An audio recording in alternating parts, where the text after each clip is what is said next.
J'aimerais vous raconter une histoire. L'histoire d'un prisonnier qui, pendant des années, a vécu dans une cellule.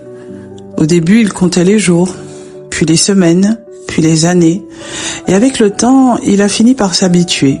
Il connaissait chaque pierre du mur, chaque fissure, chaque bruit, chaque barreau. Cette prison n'était pas agréable du tout, mais elle était familière. Et parfois, ce qui est familier semble plus rassurant que ce qui est libre. Alors il organisait sa vie autour de sa cellule.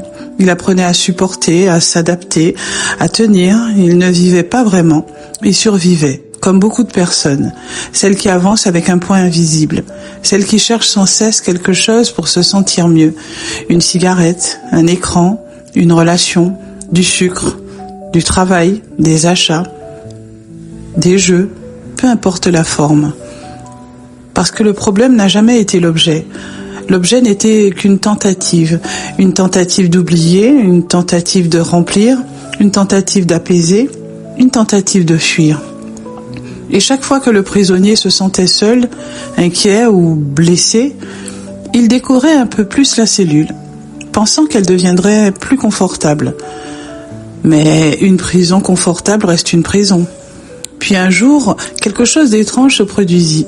Il entendit une voix très douce, une voix calme, une voix qu'il n'avait jamais entendue auparavant. Peut-être une voix qu'il n'avait pas entendue depuis très longtemps, sa propre voix. Et cette voix lui posa une question. Pourquoi passes-tu autant de temps à améliorer ta cellule alors que tu pourrais simplement en sortir? Le prisonnier resta silencieux parce que il n'avait jamais pensé à cette possibilité. Alors il regarda autour de lui et, pour la première fois, il remarqua quelque chose. La porte n'était pas verrouillée, elle ne l'avait jamais été d'ailleurs. Les barreaux n'étaient pas le problème, la véritable prison était devenue intérieure. C'était la peur de ressentir, la peur de manquer, la peur d'échouer, la peur d'être seul, la peur de découvrir qui vraiment il était, et qui il était réellement dans toutes ses béquilles. Alors il posa sa main sur la poignée. Son cœur battait très fort.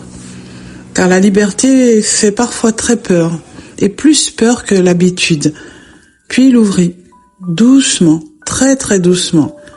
Et lorsqu'il franchit le seuil, il comprit quelque chose d'immense. Le monde qu'il cherchait n'était pas à l'extérieur, il était déjà à l'intérieur de lui. La paix qu'il cherchait, la sécurité aussi qu'il cherchait, la valeur, la force, tout cela avait toujours été là, enterré sous des années de survie. Parce qu'il existe une différence entre tenir debout et vivre, entre respirer et se sentir vivant, entre exister et habiter pleinement sa vie. Et peut-être que votre véritable transformation ne consiste pas à lutter contre une habitude. Peut-être qu'elle consiste simplement à arrêter de vous fuir, à regarder avec courage ce qui demande à être entendu, à accueillir ce qui a été retenu beaucoup trop longtemps et à comprendre que certaines blessures ne demandent pas à être combattues. Elles demandent à être rencontrées. Parce que lorsque vous cessez de fuir ce que vous ressentez, quelque chose change. Vous récupérez votre énergie, votre pouvoir, votre liberté et surtout, vous n'avez plus besoin de survivre à votre propre vie. Vous pouvez enfin commencer à la vivre.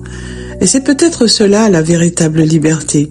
Non pas devenir quelqu'un d'autre, mais redevenir pleinement soi-même.